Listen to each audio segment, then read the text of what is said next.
உங்கள் யாவருக்கும் பிதாவாகிய யெகோவா தேவனுடைய நாமத்தினாலும் நமது ஆண்டவராகிய இயேசு கிறிஸ்துவின் அன்பின் நாமத்தினாலும் இந்த மாலை பொழுதிலே உங்கள் அனைவரையும் வாழ்த்தி அன்புடன் இந்த வேதாகம பாடத்திற்கு அன்போடு வரவேற்கின்றோம்.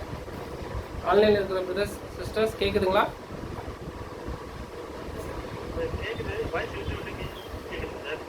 கொஞ்சம் சொல்லுங்க.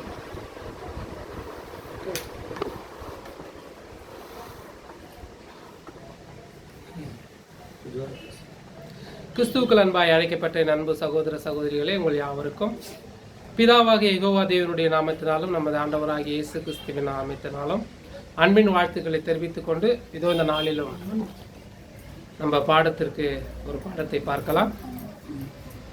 பாடத்தின் தலைப்பு என்னன்னா, நீங்களாம் எங்கே இருக்கிறீங்க? பாடத்தின் தலைப்பு தேவனுடைய பார்வையில் நாம் எங்கே இருக்கிறோம், எப்படி தேவ வார்த்தைக்கு கீழ்ப்படுகிறோம் என்ற தலைப்பில் தான் இன்றைக்கி நம்ம பார்க்க போகிறோம். இந்த தலைப்பு என்னன்னா, இந்த காலகட்டத்தில் நாம் எங்கே இருக்கிறோம் என்றதை நம்மளே பரிசோதித்து, அதாவது நம்மளே உணர்த்தி யார் என்பதை நாம் இந்த பாடத்தின் மூலயமா பார்க்கலாம். அதற்கு ஆதார வசனம் என்னன்னா,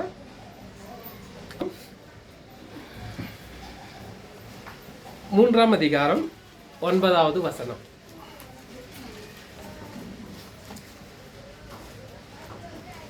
அப்பொழுது தேவனாகிய கர்த்தர் ஆதாமை கூப்பிட்டு, நீ எங்கே இருக்கிறாய் என்றார். ஆமாங்க, இதுதாங்க இன்னைக்கு நாம் தேவனுடைய வார்த்தைகளை தெரிஞ்சு கொண்ட இன்னைக்கு நாம் எங்கே இருக்கிறோம்? எங்கே இருக்கிறோங்க? நம்மளாம் தேவனுடைய வார்த்தைக்கும், அதாவது தேவனை சார்ந்து நாம் இருக்கிறோமா என்பதை தான் நாம் இந்த சப்ஜெக்டில் வழியாக பார்க்க போகிறோம். என்னன்னா, முதலாவதாக தேவனுடைய பார்வையில் மனுஷனை எவ்வாறு தேவன் உண்டாக்கினார். அதாவது ஒரு இடத்துல பார்க்குறோம், ஆதியாகமம் 1:26.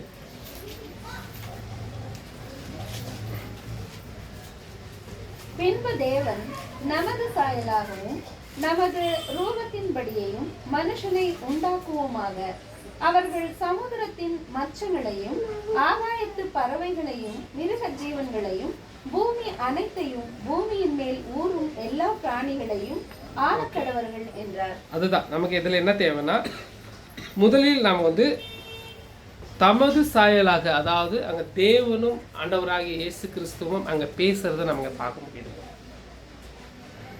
தமது சாயலாக உண்டாக்குவோம் அப்படின்னா, தேவன் ஏன் அவருடைய சாயலா நம்மளை உண்டாக்கணுங்க, ஆதாமை உண்டாக்கணும்? தேவன் நினைச்சிருந்தா வேற சாயலா உண்டாயிருக்கிறாருங்களே. அதுதாங்க தேவனுடைய அன்பு. அவரை போலவே மனுஷனை உண்டாக்குவோம் அப்படின்ட்டு, அவங்கள போலவே உண்டாக்கணும்னு சொல்லிட்டு தான் உண்டாக்குறாங்க. அதுவும் மனுஷன் அவங்கள போலவே நம்ம உண்டாக்குறதுனால தான் இன்னைக்கு தேவன் போல நம்ம நிறையதை கண்டுபிடிக்க முடியுது, நிறையதை நம்ம பார்க்க முடியுது, யோசனை பண்ண முடியுது, சாதிக்க முடியுதுங்க மனுஷனால். இப்பேற்பட்ட மனிதனை தேவன் அவருடைய சாயலாக உண்டாக்குனாருங்க. உண்டாக்கின தேவன், அதாவது ஆதாமை உண்டாக்குனார் இல்லையா, அவரு எப்படி அவருக்கு கீழ்ப்படிந்திருந்தார்? அந்த கீழ்ப்படியாமையினால என்ன வந்ததுன்றதெல்லாம் நமக்கு எல்லாமே தெரியுங்க. அதை இன்னொரு வாட்டி நம்ம மறுபடியும் தியானிக்கிறது தான் இந்த ஒரு பாடமாக, சின்ன ஒரு பாடமாக இருக்குது. இப்போ அவர் எங்கே இருக்கிறேன்னு ஏன் கேட்டாருங்க? எங்கே இருக்குதுன்னு ஏன் கேட்டாருங்க? அவர் எங்கே இருக்குதுன்னு தெரியாது அவருக்கு. ஆதாமு தவறு செஞ்ச சொல்படி கேட்கல. அப்புறமா அவங்க ஆடையின்றி போயிடுறாங்க. அப்போ போடி ஒளிஞ்சிக்கிறாங்க. அப்போ அவரு கேட்குறாரு, எங்கே இருக்கிற அப்படின்னு கேட்குறாரு. அப்போ அவருக்கு தெரியுமா தெரியாதுங்களா? தெரியும். இப்போ அதே தான் இன்றைக்கி நம்ம தேவனை அறிந்த கிறிஸ்துவை அறிந்த தேவனுடைய வார்த்தைகளை படிப்புதல் மூலமாய் தெரிந்து கொண்ட இன்னைக்கு நம்மளை பார்த்து தேவன் கேட்குறார், நீங்கள் எங்கே இருக்கிறீங்களோ? இவ்வளோ வருஷமா சத்தியம் கேட்குறோமே, இன்னைக்கு நம்மளை எங்கே இருக்கிறோன்னு கேட்குறாருங்க. இது முடிவில் நம்மளை தெரிஞ்சுக்கலாம். அறிந்த தேவன் வந்து நம்மளை இன்னைக்கு பார்த்து கேட்குறது, நம்ம எங்கே இருக்கிறோம் அப்படின்ட்டு கேட்குறாங்க. அதாவது அவங்க வந்து ஆடையின்றி போனதுனால ஒரு இலையை வச்சு கட்டிக்கிட்டாங்க அப்படின்ட்டு சொல்கிறது. அத்தி இலையை பறித்து கட்டிக்கிட்டாங்கன்னு சொல்கிறோம். அதனால் அது வந்து லாஸ்ட்டு முடியும் வரைக்கும் அது வந்து அவங்களுடைய மானத்தை வந்து காப்பாற்ற முடியாதுங்க. அதுக்கு தான் தேவன் என்ன பண்ணார், அவங்கள துரத்திட்டு கூட அவங்கள நேசிச்சுட்டு அவங்களுக்கு ஒரு தோலாடையை உண்டு பண்ணி கொடுத்தார் என்பதை கூட நம்ம பார்க்குறோம். அதே போல் தாங்க நம்ம கூட எங்கேயோ இருந்தோம், பாவத்தின் அடிமைத்தனத்தில் இருந்தோம். தேவன் நம்ம மேலே இறக்க வச்சு ஆண்டவராகிய இயேசு கிறிஸ்துவின் மூலமாக நமக்கு சத்தியத்தை கொடுத்து நம்மளை கூட இன்றைக்கி கொண்டு வந்திருக்கிறாங்க. கொண்டு வந்த நம்ம வார்த்தையை கேட்டு ஞானஸ்நானம் என்ற மூலியமாய் நம்ம உள்நுழைந்து அவருக்குள்ள அதாவது முத்திரை போடப்பட்டு இருக்கிறோம். நம்ம பிறப்பட்ட இன்னைக்கு நாம் எங்கே இருக்கிறோம் என்பதை நாம் இன்னைக்கு யோசனை பண்ணவர்களாக வேண்டியதாக இருக்குதுங்க. இன்னொரு வசனத்தை கூட வாசிக்கலாம். ஜீசஸ் சொல்றாரு மத்தேயு 5ஆம் அதிகாரம் 48வது வசனம்.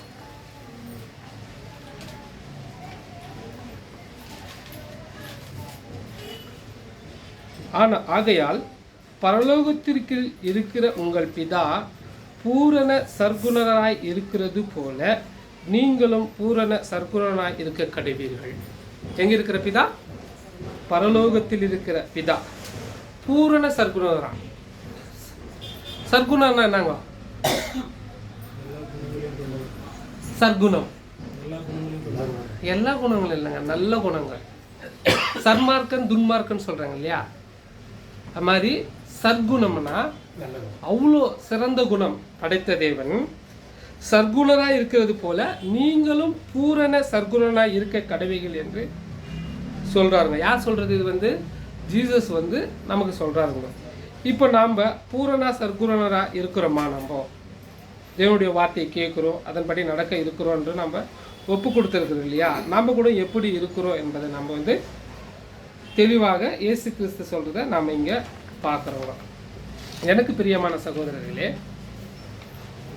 ஆதாம் முதல் யோவான் வரை, அதாவது திருமுழுக்கு யோவான் வரை உள்ள தீர்க்கதரிசிகள் மற்றும் தேவ மனிதர்கள் எல்லாரும் தேவனுடைய வார்த்தையை கேட்டு அதன்படி நடந்தவர்கள் அல்ல. நடந்தாங்களா? எல்லாருமே தேவனுடைய வார்த்தையை கேட்டு அவர் சொல்படி நடந்தாங்களா? இல்லை. ஆனாலும் வேதத்தில் இன்னும் சிலர் வந்து வேதத்தின்படி தேவனுடைய வார்த்தையை கேட்டு நடந்தவர்களும் இருக்கிறாங்க. மிக சிலரே என்று சொல்லுகிறது. அதாவது நம்ம படிக்கிறோம் இல்லையா, அழைக்கப்பட்டவர்கள் அநேகர், தெரிந்து கொள்ளப்பட்ட சிலர், உண்மை உள்ளவர்கள் சிலர் அப்படின்ற மாதிரி படிக்கிறோம் இல்லையா. அந்த காலகட்டத்தில் கூட எல்லா தீர்க்கதரிசிகளையும் தேவனால் அறிந்து கொள்ளப்பட்ட தேவ மனிதர்களுக்கும் தேவன் கொடுத்த வார்த்தையை கொண்டு எல்லாருமே அவருடைய வார்த்தையை, அவருடைய நியாய பிரமாணங்களை நிறைவேற்றி நடந்தாங்கன்னு நம்ம சொல்ல முடியாதுங்க. அதில் ஒரு சிலர் தான் நடந்தாங்கன்றது நம்ம பார்க்க முடியும். ஏன்னா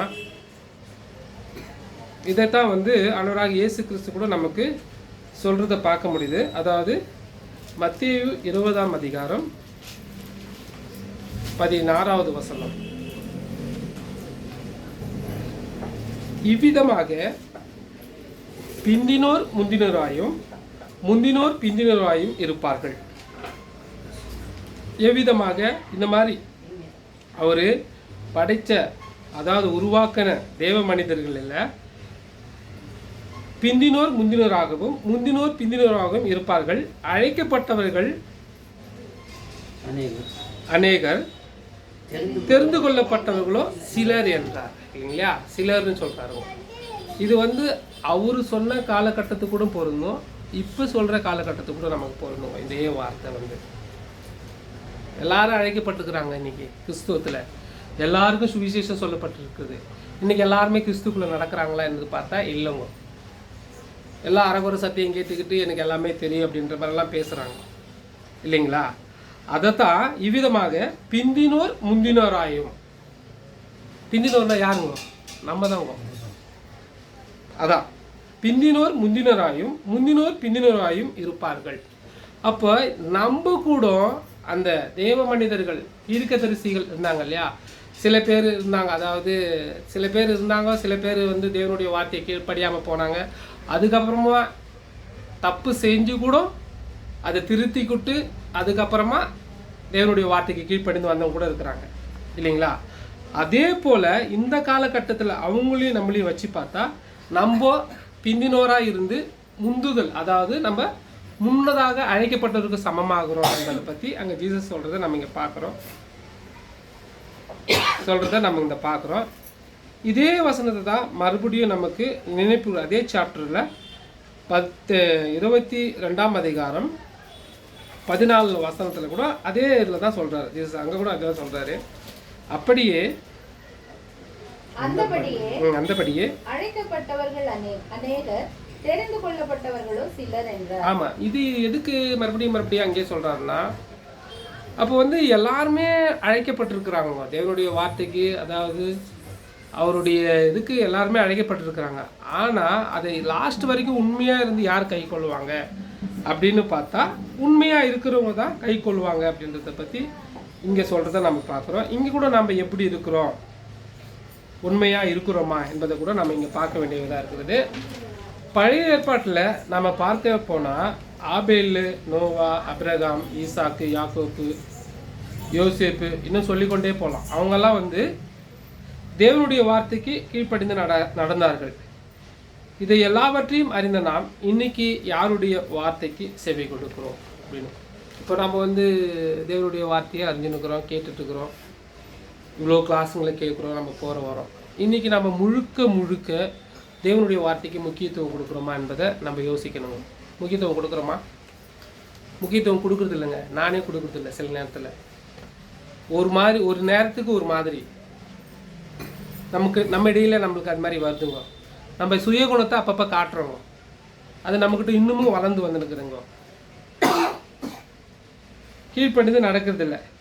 இதை எல்லாவற்றையும் அறிந்த நாம் இன்னைக்கு யாருடைய வார்த்தைக்கு செவி கொடுக்கிறோம், யாருடைய வார்த்தைக்கு கீழ்ப்படுகிறோம் என்பதை நாம் வந்து சற்று சிந்திச்சு பார்க்கணும். இவ்வளோ நாளாக கிளாஸ் கேட்டுருந்தாமல் இருக்கிறோம். நாங்கள் எவ்வளோ நாளாக நாங்கள் கிளாஸ் கேட்குறோம், சர்ச்சுக்கு போகிறோம், கரெக்டாக அட்டன் பண்ணுறோம், பாட்டு பாடுறோம், பாட்டு எழுதுகிறோம் இல்லையா? எவ்வளோ சகோதரர்கள் கொடுக்குற செய்திகளை கேட்குறோம், அதன்படி நடக்கணும் அப்படின்ட்டு முன்னாடி வரோம். ஆனால் நம்மளால் நடக்க முடியுதான்னு பார்க்க மாட்டோம்.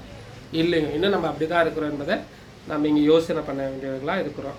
இதுதான் வந்து எபிரேயர் 11ஆம் அதிகாரம் 31-40 சொல்கிறாருங்க. 39-40 வந்து எல்லாம் படித்த வசனம் தான், கேட்ட வசனம் தான். ஜஸ்ட் மறுபடியும் ஒரு நினைப்புக்கு தான் இந்த மாதிரி வசனத்தை நம்ம பார்க்குறோம். இவர்கள் எல்லாரும் விசுவாசத்தினாலே நற்சாட்சி பெற்றோம், வாக்குத்தத்தம் பண்ணப்பட்டதை அடையாமற் போனார்கள். ஆமாங்க, இவர்கள் எல்லாரும் யாருங்க? இவர்கள் எல்லாரும் அதாவது 14ஆம் சாப்டர்ல ஃபுல்லாக சொன்னங்க வந்தாங்க. இவர்கள் எல்லாரும் சொல்றாங்க. ஓல்ட் டெஸ்ட்மென்ட்ல எல்லாரும் முற்பிதாக்கள் எல்லாரையும் அவங்கள சொல்லிட்டு வராங்க. இவர்கள் எல்லாரும். அடுத்தது 40 அவர்கள் நம்மை அல்லாமல் பூரணராகாதபடிக்கு விசேஷித்த நன்மையானதொன்றை தேவன் நமக்கென்று முன்னதாக நியமித்தார். ஆமாங்க, முன்னதாகவே நியமிச்சாதான். எப்போ? அவங்கெல்லாம் வர்றதுக்கு முன்னாடியே நம்மளை கொண்டு தான் அவங்களுக்கு எல்லாமே அப்படின்ற மாதிரி முன்னதாகவே நியமித்தார்னா, இப்போ நாம் எப்படி இருக்கிறோம்? அப்படியேப்பட்ட நாம் நியமித்த நாம் இன்னைக்கு நாம் எப்படி வாழ்ந்து கொண்டு இருக்கிறோம்? நம்ம எங்கே இருக்கிறோம்? உண்மையுமே சொல்லப்போனால் நான் 0 தாங்க. இவ்வளோ வருஷம் சத்தியம் கேட்கும்பொழுது இன்னும் சில குணங்கள் எல்லாம் நம்மளால விட முடியலங்க. அசிங்கமாக இருக்குதுங்க. இன்னும் நம்மளாம் இவ்வளோ சத்தியம் கேட்குறோமே என்ன அப்படின்ற மாதிரி ஆயிடுது. அப்போ முன்னதாகவே நியமித்தாராம் அவங்கெல்லாம் வர்றதுக்கு. அந்த தீர்க்கதரிசிகள் முற்பிதாக்களுக்கெல்லாம் கொடுக்குற மகிமைக்கு மேலே நம்மளை கொடுக்க போகிறேன்னு சொல்கிறாரு.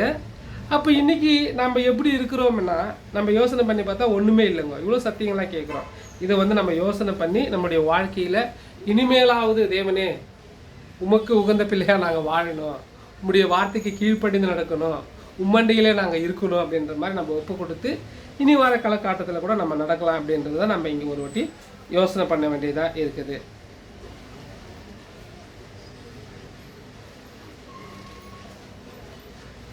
இன்னும் நம்ம பழைய ஏற்பாட்டில் சொல்லப்போனால் ஹைலைட்டாக சொல்லப்போனால் யோசேப்புங்க.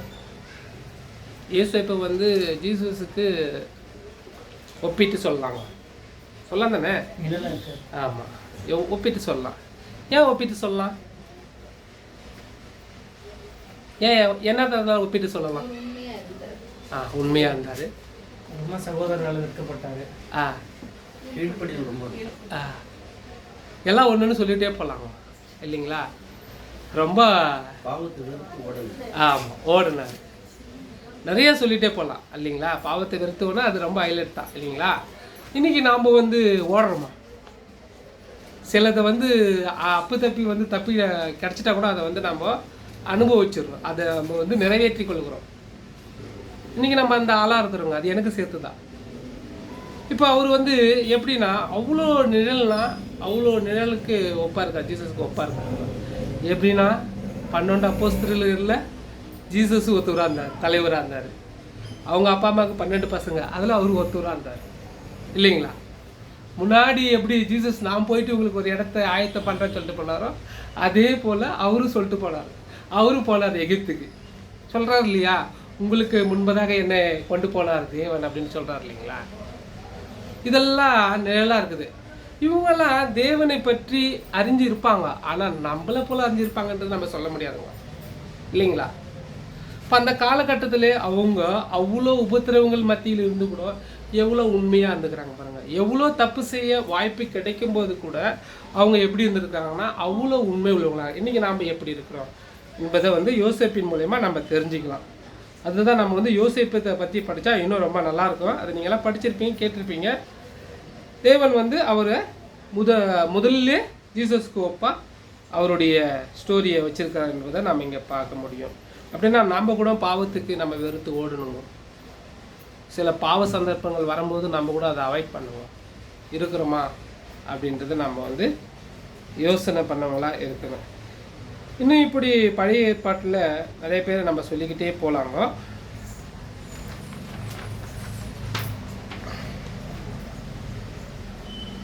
அது ஒரு வசனத்தை கூட நம்ம படிக்கிறோம். ஆதியாகமம் 39ஆம் அதிகாரம் 2வது வசனம். கர்த்தர் யோசேப்பிடம் இருந்தார், அவன் காரிய சித்தி உள்ளவனானான். அவன் எகிப்தியனாகிய தன் எஜமானுடைய வீட்டிலே இருந்தான். ஆமாங்க, கர்த்தர் யோசேப்போடு இருந்தாருங்க. இன்னைக்கு நம்மோடு கூட இருக்கிறாரா?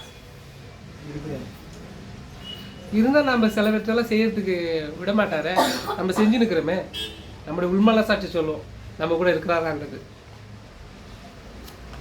அவரோடு கூட இருந்தாரா? இன்னைக்கு நம்மோடு கூட இருக்கிறாரா அப்படின்னு பார்க்க போனால் அது நம்ம தான் நம்ம சொல்லிக்கணும் வச்சுங்களா. இது வந்து ஏன் சொல்கிறேன்னா, ஏன் இதை வந்து நம்ம நினைப்போட்டுறோன்னா, இன்றைக்கி நம்ம கூட நம்முடைய லைஃப்பில் வந்து இதெல்லாம் நடந்துட்டு வருதுங்க. நம்ம தேவன் நம்மோடு கூட இருக்கிற மாதிரி நம்ம வச்சுக்கிறோமா, தேவனுக்கு முதலிடம் கொடுக்குறோமா அப்படின்றத நம்ம இந்த நேரத்தில் யோசனை பண்ணிடுங்க. அதே இதில் பொதுமொழிபெயர்ப்பில் சொல்லுது, ஆண்டவர் யோசேப்புடன் இருந்தார், எனவே அவர் சிறப்பற்றவராக தம் எகிப்திய தலைவனின் இல்லத்தில் வாழ்ந்து வந்தார். சிறப்புற்றவராக. இன்னைக்கு நம்ம சிறப்புமா இருக்கிறோமா? சிறப்பாக வச்சு செய்கிறாங்கன்னு சொல்கிறாங்க இல்லையா? இன்னைக்கு நம்மளை சிறப்பாக வச்சிருக்காரா தேவன்? சிறப்பாக வச்சுக்க நம்ம சொல்ல முடியுமா? அது நம்ம தான் யோசனை பண்ணணும். தேவன் வந்து அவ்வளோ அவரை வந்து சிறப்பாக வச்சிருந்தாரு அப்படின்றத நம்ம இங்கே பார்க்க முடியுது.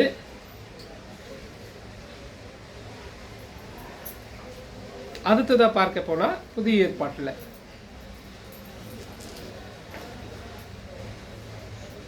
அப்போஸ்தலர்கள் ஆரம்பத்தில் எப்படி இருந்திருக்கிறாங்க, ஆண்டவருடைய வார்த்தையை கேட்டாங்க.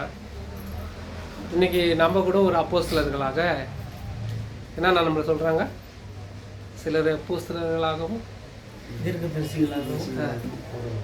போதகர்களாகவும் இன்னைக்கு எல்லாமே நம்ம மத்தியில் இருக்கிறாங்க இல்லைங்களா? ஏற்படுத்தியிருக்கிறாரு இந்த வாழ்க்கையில் நம்மளை எப்படியெல்லாம் ஏற்படுத்தியிருக்கிறாரு.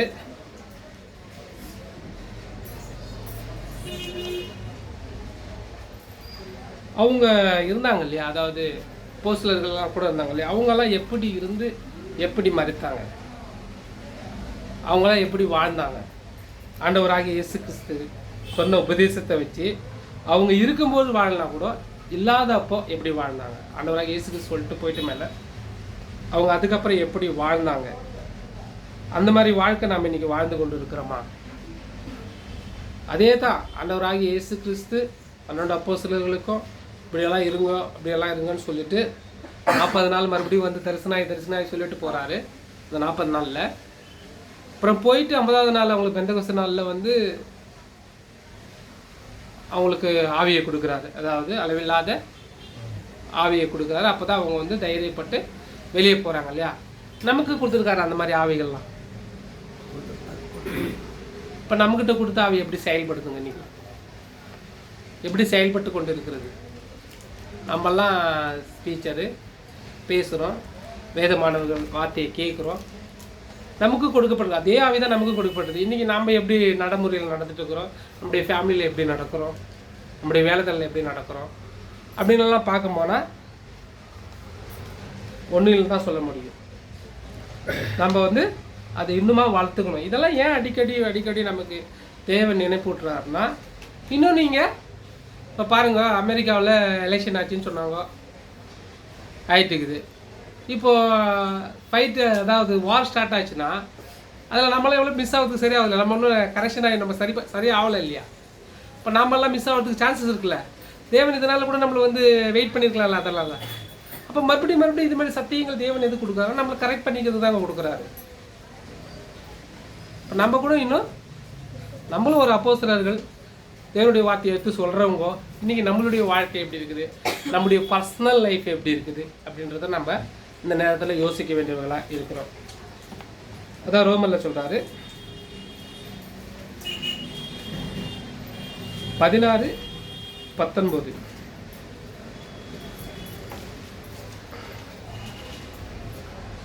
உங்கள் கீழ்ப்படிதல் யாவருக்கும் தெரிய வந்திருக்கிறது, ஆகையால் உங்களை குறித்து சந்தோஷப்படுகிறேன்.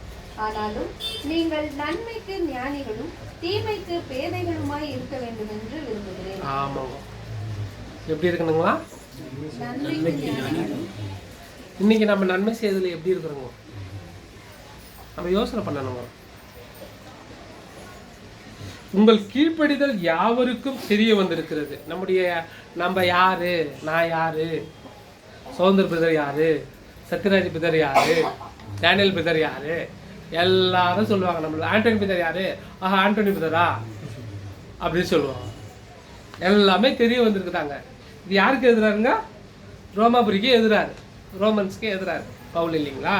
இது வந்துட்டு நம்மளை கூட இந்த இடத்துல வச்சு பாருங்க. உங்கள் கீழ்ப்படிதல் யாவருக்கும் தெரிய வந்திருக்கிறது, ஆகையால் உங்களை குறித்து சந்தோஷப்படுகிறேன். இன்னைக்கு நம்ம சந்தோஷப்படுற மாதிரி நம்ம இருக்கிறோமா? நம்முடைய செயல்கள் நம்ம யோசனை பண்ணுவோம். இன்னும் நம்ம அப்படியே தான் இருக்கிறோம். எவ்வளோ சத்தியங்கள் கேட்குறோம், எவ்வளோ மெசேஜ் எவ்வளோ கேட்குறோம், நம்ம எவ்வளோ பேசுகிறோம், நான் கூட பேசுகிறோம். ஆனால் அதை பற்றி நடக்கிறதுக்குன்னா ரொம்ப கஷ்டங்க. ஆனால் தேவன் எதிர்பார்க்குறாங்க. இன்னுமா தேவன் பொறுமை உள்ளவராக இருக்கிறாருன்னா, யாரும் வந்து அவருடைய பிள்ளைங்கள் வந்து யாரும் வந்து மிஸ் ஆகக்கூடாதுன்றதை நினைக்கிறாருங்க. அதுக்கு தான் அவர் இன்னும் பொறுமை உள்ளவராகவே இருக்கிறாருன்றதை நம்ம வேதத்தில் வாசிக்கிறோங்க. அதுதான் இங்கே சொல்கிறாரு. ஆகையால் உங்களை குறித்து சந்தோஷப்படுகிறேன், ஆனாலும் நீங்கள் நன்மைக்கு ஞானிகளும் தீமைக்கு பேதைகளுமாய் இருக்க வேண்டும் என்று விரும்புகிறேன். நன்மைக்கு ஞானிகளாக இருக்கணுமாங்க, தீமைக்கு பேதைகளாக. பேதைன்னா ஆமாம், என்ன அவங்க அப்படி இருக்கிறாங்களா அப்படின்ற மாதிரி சொல்லுவோம் தீமைக்கு. ஆனால் நம்ம வந்து ஆப்போசிட்டாக இருந்துக்கிறோம், தீமைக்கு ஞானிகளாக இருக்கிறோம். நான் ஒத்துக்கிறேன் இல்லைங்களா. தீமை செய்யறதுல ஞானிகள், நன்மை செய்யறத பேதைகளாக இருக்கிறோம். அப்படி இருக்கக்கூடாதுன்றது தான் நமக்கு மறுபடியும் இங்கே நினைப்பு விட்டுக்கிறத நாம் இங்கே பார்க்க முடிகிறது.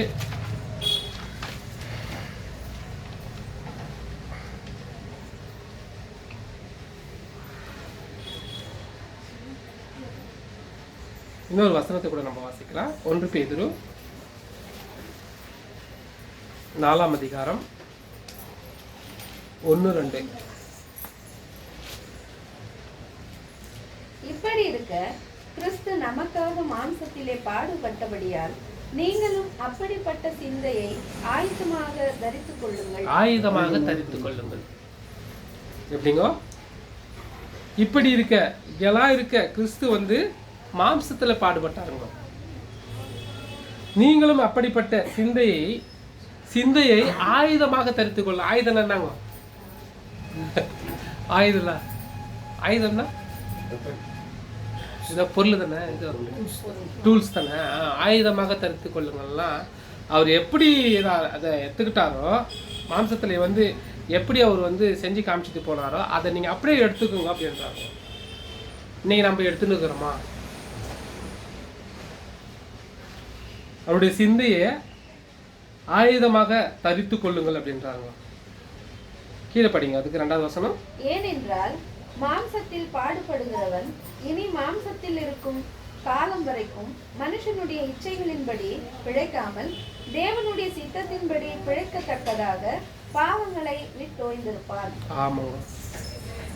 மாம்சத்தில் பாடுபடுகிறவன் இனி மாம்சத்தில் இருக்கும் காலம் வரைக்கும் மனுஷருடைய இச்சைகளின்படி பிழைக்காமல் தேவனுடைய சித்தத்தின்படியே பிழைக்கத்தக்கதாக பாவங்களை விட்டோடி இருப்பான். நாம் இன்னைக்கு எவ்வளோ பாவங்களை விட்டோடி இருக்கிறோம். நம்ம மறுபடியும் வருதுங்க பாவம். சில பாவங்கள்லாம் நம்மக்கிட்ட வருதுங்களா?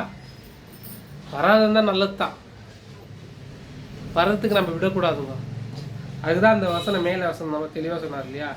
அவருடைய, அதாவது கிறிஸ்து நமக்காக மாம்சத்தில் பாடுபட்டபடியால் நீங்களும் அப்படிப்பட்ட சிந்தையை ஆயுதமாக தரித்து கொள்ளுங்கள் அப்படின்ட்டு சொல்கிறாருங்க.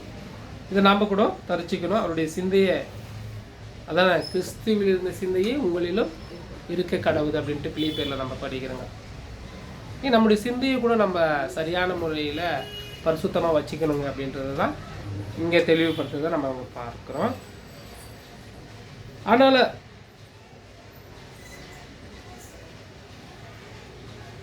ஆண்டவராக இயேசு கிறிஸ்து இந்த உலகத்தில் வந்து, அதாவது 2வது ஆதாமாக வந்தார்ன்றதை நம்ம பார்க்குறோம். முதல் ஆதாம் சரியாக இருந்ததா 2வது ஆதாம் தேவையில்லைங்க, இல்லைங்களா? அவர் சரியில்லாததுனால தான் இயேசு கிறிஸ்து 2வது ஆதாமா அனுப்பினார். இன்னைக்கு நம்மள கூட அழைச்சிருக்கிறாருங்க. நம்ம கூட சரியில்லைன்னா நம்மளும் ரிஜெக்ட் தாங்க. அதுக்கு வேற என்ன வச்சிருப்பாருங்க, அவங்கள எடுத்துக்குவாருங்க. இப்போ நம்ம தெரிந்து கொள்ளப்பட்டவங்க, நம்ம உண்மை உள்ளவங்களாக இருக்கணும்னு நம்ம வந்து முயற்சி பண்ணி தேவனுக்கு உகந்தவர்களாகவும் ஆண்டவராக இயேசு கிறிஸ்துவுக்கு நல்ல சீடனாகவும் இருக்கணும்னு தான் நமக்கு வந்து இதை தெளிவுபடுத்துறதா நம்ம இங்கே பார்க்குறோம். எபிரேயர் 5ஆம் அதிகாரம் 8-9வது வசனம். அவர் குமாரனாய் இருந்தும் பட்ட பாடுகளினாலே கீழ்ப்படிதலை கற்றுக்கொண்டு, ஆமா அதான் அவர் குமாரனாய் இருந்தும், ஒரு நிமிஷம், அவர் குமாரனாய் இருந்தும் பட்ட பாடுகளினாலே கீழ்ப்படிதலை கற்றுக்கொண்டார். அவர் பட்ட பாடுகளினால கீழ்ப்படிதலை கற்றுக்கொண்டார். இன்னைக்கு நம்ம பட்ட பாடுகளால எது கற்றுக்கொண்டுக்கிறோமோ, நம்மளுக்கு கூட சரியான பாடங்கள்லாம் கிடைக்குது இல்லையா? சரியான பாடங்கள் இருக்குது. சிலதெல்லாம் வந்து நமக்கு தெரியாத இருக்கும், ஆனால் அது முடிவில் தெரியும் நமக்கு. தேவனுக்கு கேட்குறேன், இது அனுமதிச்சார் இருக்குது அப்படின்றதெல்லாம் நம்ம எண்ணி பார்த்துருப்போம், இல்லைங்களா? உண்மை தானே? அவருக்கு அது தான் நடந்தது. ஏன்னா மனுஷனாக இருந்ததுனால, அவராக இயேசு கிறிஸ்து மனுஷகுமாரனாக இருந்ததுனால அவருக்கு இது நடந்துச்சுங்க, இல்லைங்களா? அவர் குமாரனாக இருந்தும் பட்ட பாடுகளினாலே கீழ்ப்படிதலை கற்றுக்கொண்டார். இன்னைக்கு நம்ம தேவனுடைய வார்த்தையை கேட்டு அதன்படி நடக்கணும் நம்ம இல்லையா? நம்முடைய கீழ்ப்படிதல் எப்படியாப்பட்டதாக இருக்குது, நம்முடைய கீழ்ப்படிதல் எப்படியாப்பட்டதாக இருக்குதுன்றதை நம்ம பார்க்கணும். தாம் பரிபூரணம் ஆன பின்பு தமக்கு கீழ்ப்படுகிற யாவரும் நித்திய ரட்சிப்பை அடைவதற்கு காரணராகி, பாருங்க, அவரை வந்து காரணராக வச்சாராம். காரணராய் அவரு தான் அப்படின்ற, அவரால தான் அப்படின்ற மாதிரி அவரை வந்து காரணராக பண்ணாராம் தேவன். இன்னைக்கு நம்ம கூட அப்படி இருந்தா நம்மளை கூட ஒரு காரணராக ஆக்குறாருங்க. காரணர் இல்லை, காரணராய். ஆமா, காரணரா ஆக்குறாருன்றத நம்மளை கூட ஆக்குறாருங்க. ஏன் எப்படி ஆக்குறாருங்க சொல்லுங்க பார்க்கலாம். ஒரு எக்ஸாம்பிள் சொல்லுங்க. காரணராய் நம்மளை ஆக்குறாரு. காரணராய் முன்னோடியா வைக்கிறார். அவங்களுக்கு மாதிரியா? இல்லை, காரணம்னா அவங்கள நீங்கள் பாருங்கள், நீங்கள் வந்து கரெக்டாக இருந்தீங்கப்பா, அதனால நீங்கள் அவங்களுக்கு ஒரு எக்ஸாம்பிள் பண்ண. தூதர்களுக்கே நம்மளை காரணராக வைக்கிறாங்களா இல்லைங்களா? அவங்கள நம்ம தானே நியாயம் தீர்க்க போகிறோன்னு சொல்கிறேன். இப்போ நம்மளே அப்படியே நியாயம் தீர்க்கணும்னா நம்ம எப்படி இருக்கணும்? அப்போது இப்போ அவரை வந்து பிதாவாகிய தேவன் வந்து காரணராக வச்சாராம். இன்னைக்கு அதே தான் ஆண்டவராக இயேசு கிறிஸ்து கூட நம்மளை கூட காரணராக வைக்க போகிறாரு. அவரை கொண்டு தூதர்களே நம்ம வந்து நியாயம் விசாரிக்க போகிறோன்னு சொல்கிறாங்க இல்லையா, அது நம்மளை கொண்டு வைக்க போகிறது. இவ்வளோ ஒரு மேன்மையான ஒரு இதுவெல்லாம் நம்ம கையில் கொடுக்குறாருன்னா நம்முடைய வாழ்க்கை, நம்முடைய பர்சனல் லைஃப்பெல்லாம் எப்படி இருக்கணும்ன்றதை நம்ம இந்த இடத்துல யோசனை பண்ணவர்களாக இருக்கிறோம். அவ்வளவாய் தேவன் அவரை உயர்த்தினார் என்பதை நாம் இங்கே பார்க்க முடிகிறது. தேவன் அவ்வளவாய், அதான் சொல்கிறார் இல்லையா, வானலத்தோர் பூதலத்தோர் பூமியின் கீழானவருடைய முழங்கால் எல்லாம் அவருக்கு முடங்கணும்னு சொல்லிட்டு பிதாவாகிய தேவன் அவருக்கு கொடுத்தாரு இல்லையா. அதே போல் நம்மளுக்கு ஒரு மகிமையான கிரீடத்தை தேவன் அவர் மூலியமாக கொடுக்கறதுக்கு நமக்கு தயாராக இருக்காங்க. அதை நம்ம பெற்றுக்கொள்றதுக்கு நம்ம இன்னைக்கு தயாராக இருக்கிறோமா என்பதை நம்ம இந்த நேரத்தில் சிந்திக்க வேண்டியவர்களாக இருக்கிறோம் என்பதை நம்ம இங்கே பார்க்க முடியுது. எனக்கு சகோதர அன்பான சகோதர சகோதரிகளே, இன்றைக்கு நாம் பாடின பாட்டில் கூட, இந்த பாட்டு நம்ம இன்னைக்கு பாடல, இப்போ பாடல, லாஸ்ட்டாக அந்த பாட்டு பாடுவோம். அதில் ஒரு வரி இருக்கும், ஒரு வரி வருதுங்க 2வது லைனில், மிக அருமையான வரிகள். மறைவாய் வளர்வதை கவனித்திரு அப்படின்ட்டு ஒரு அடி வரும். நம்ம பாடலாம் முடிஞ்ச உடனே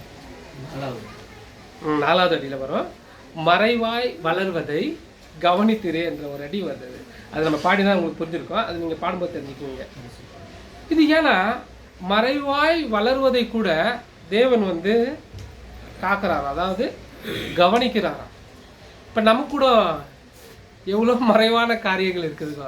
யாருமே பார்க்கல, பிரதர்ஸ் இல்லை, ஒய்ஃப் இல்லை, பிள்ளைங்க இல்லை, யாருமே இல்லை அப்படின்னு சொல்லிட்டு நம்ம செய்கிறத தேவன் கவனிக்காமல் இருப்பாரா என்னங்க? கவனிக்கிறாருங்க.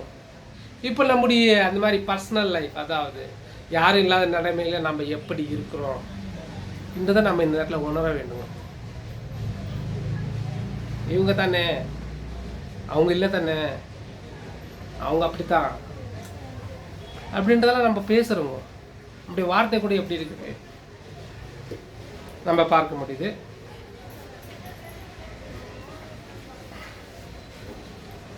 அவ்வளோ வந்து தேவன் எவ்வளவு மகத்துவமான தேவன்றதை நம்ம பார்க்க முடியும். ஏன்னா மறைவாய் வளர்வதையே வந்து அவர் கவனிக்கிறாராம். நம்ம மறைவானதை பார்க்க முடியுமா? அதுதான் அவர் சொல்கிறாரு இல்லையா, என்னுடைய கண்கள் வந்து உலாவி கொண்டு இருக்கிறது. அதாவது எப்படி சொல்கிறாரு, அது உலாவி கொண்டு இருக்கிற வசனம் நல்லா தெளிவாக வருது.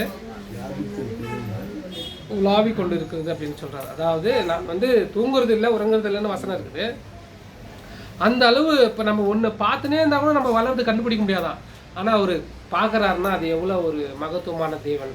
அப்படியாப்பட்ட தேவன் நமக்கு ஆண்டவராக இயேசு கிறிஸ்துவை கொடுத்து அவ்வளவாய் நம்மளை நேசித்து அவ்வளவாய் அன்பு கூர்ந்து இவ்வளோ விசேஷமான சத்தியங்களை நமக்கு கொடுத்து தேவன் நம்மளை இன்றைக்கி பயன்படுத்தி கொண்டு இருக்காருன்னா நாம் இன்றைக்கி எப்படி இருக்கிறோன்றது தான் இன்றைக்கி நம்ம யோசனை பண்ணவர்களாக இருக்குன்றதை நமக்கு பார்க்குறோம். எபிரேயர் ஒரு வசனம் படிக்கலாம். எபிரேயர் 2ஆம் அதிகாரம் 1-2 நிதானமாக வாசிக்கலாம், 4 வரைக்கும்.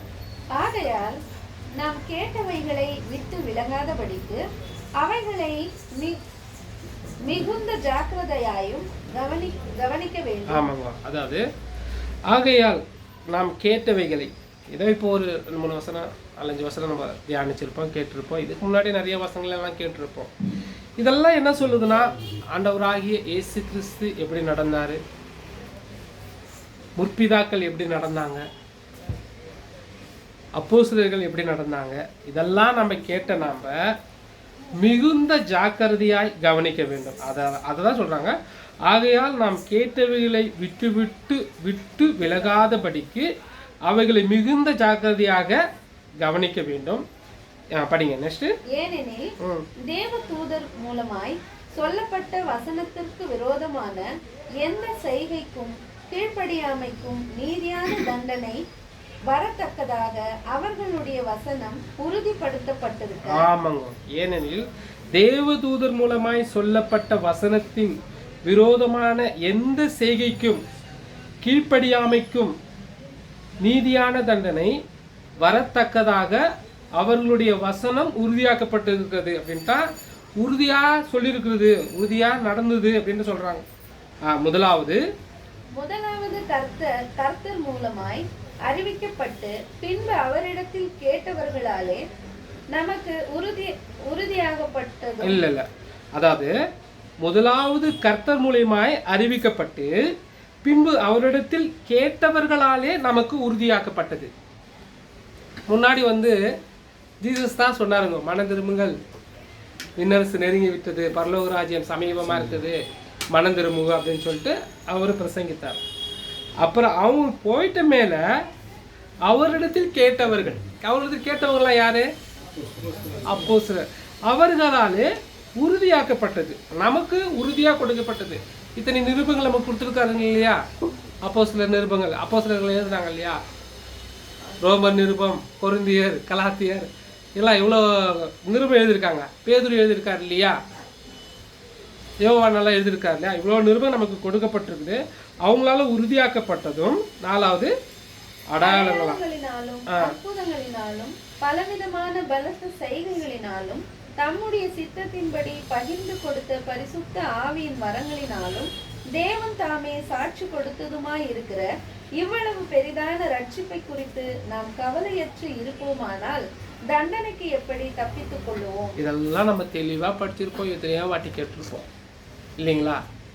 மறுபடியும் மறுபடியும் மறுபடியும் நம்முடைய செவியில மடுக்க வைக்கிறாருன்னா எதுக்குன்னா இன்னும் நம்ம பரிபூர்ணராக ஆகணும், ஆண்டவராகிய இயேசு கிறிஸ்து ஈக்குவலுக்கு நம்ம வரணும் அப்படின்னு நம்மக்கிட்ட இருக்கிற சில குறைகள் எல்லாம் போய் அது நிறைவாக ஆகணும் அப்படின்றது தான் தேவன் நமக்கு இதெல்லாம் சொல்கிறாருங்க. அடையாளங்களினாலும் அற்புதங்களினாலும் பலவித பலத்த செய்கையினாலும் தம்முடைய சித்தத்தின்படி பகிர்ந்து கொடுத்த பரிசுத்தாவின் வரங்களினாலும் தேவன் தாமே சாட்சி கொடுத்துமாய் இருக்கிற இவ்வளவு பெரிதான ரட்சிப்பு. இவ்வளோ சாட்சி கொடுத்துருக்காருங்க பரிசுத்தாவினால, இவ்வளோ நமக்கு சாட்சி கொடுத்துற இவ்வளவு பெரிதான ரட்சிப்பை குறித்து நாம் கவலையற்று இருப்போமானால் வருகிற தண்டனைக்கு என்ன தண்டனை? வர்றது தண்டனை என்ன தண்டனைங்க நமக்கு? இப்போ என்ன மறுபடியும் என்ன மழையால் அழிக்க போறாரா? என்ன தண்டனைக்கு நம்ம தப்பிச்சுக்கணும்? போட போறாங்க பாம்பு, அதுக்கே நம்ம தப்பிச்சுக்கணும் இல்லைங்களா? அதுக்கப்புறம் நம்ம ரெண்டாம் மரணம் வருமா என்னன்னு தெரியல. அது இதில் கரெக்டாக இருந்தோம்னா நம்ம அதில் வந்துடுவோம் இல்லைங்களா? இது பாருங்க எவ்வளோ நமக்கு கண்டிஷன் பண்ணி சொல்கிறாருன்னா அவ்வளோ கண்டிப்பு படுத்துறாருங்க. இதெல்லாம் நம்ம கேட்டுருக்குறோம், ஆதியிலிருந்து நம்ம கேட்டுன்னு வரோம். தீர்க்கதரிசி மூலமாக, தேவ மனிதர் முற்பிதாக்கள் மூலியமாக, ஆண்டவராகி இயேசு கிறிஸ்துவை கொண்டு நமக்கு நிறைய ஊமைகளாகவும் சத்தியங்களாகவும் எவ்வளோ உண்மை சத்திய சம்பவங்களாகவும் சொல்லி நம்ம கேட்குறோம். அப்போஸ்தலர்கள் அவங்க சொன்னபடி அவங்க எப்படியெல்லாம் சொன்ன வார்த்தைகள்லாம் நம்ம கேட்டு மறுபடியும் நம்ம அதை நெக்லெக்ட் பண்ணிவிட்டு, அதாவது என்னப்பா அதுதான்பா அப்படின்ற மாதிரி நம்ம ஒரு மாதிரி கேர்லெஸ்ஸாக போயிட்டு இருந்தால் இனி வருகின்ற ஆபத்துக்கு எப்படி நம்ம தப்பிச்சுக்குவோம் அப்படின்றது தான் நமக்கு இன்றைக்கி தெளிவாக நமக்கு நினைவூட்டுகிறார் தேவன். அதனால் தேவன் இப்படியாய் நமக்கு ஒவ்வொரு வாரமும் சகோதரர்களை கொண்டு ஒவ்வொரு சத்தியங்களை நமக்கு வெளிப்படுத்துகிறார். இன்றைக்கி என்னன்னா இதுதான் தலைப்பு. நாம் தேவனுடைய பார்வையில் எங்கே இருக்கிறோம், எப்படி தேவ வார்த்தைக்கு கீழ்பட்டிருக்கிறோம் என்றது தான் தலைப்பு. இப்போ நம்ம எங்கே இருக்கிறோம் அப்படின்றத நம்ம ஒரு சின்ன சப்ஜெக்ட் தான். அதனால் நம்மளை தயார்படுத்தி கொண்டு ஆண்டவராகிய இயேசு கிறிஸ்துக்கு ஒரு நல்ல சீடனாக நாம் இருக்கலாம். தேவன் கொடுத்த இந்த வார்த்தைகளுக்காக நான் நன்றி செலுத்துகிற வாய்ப்பு கொடுத்த சகோதரருக்கு நன்றி. கேட்டவங்க ஒவ்வொருவருக்கும் நன்றியை தெரிவித்துக் கொள்கிறேன். ஆமென்.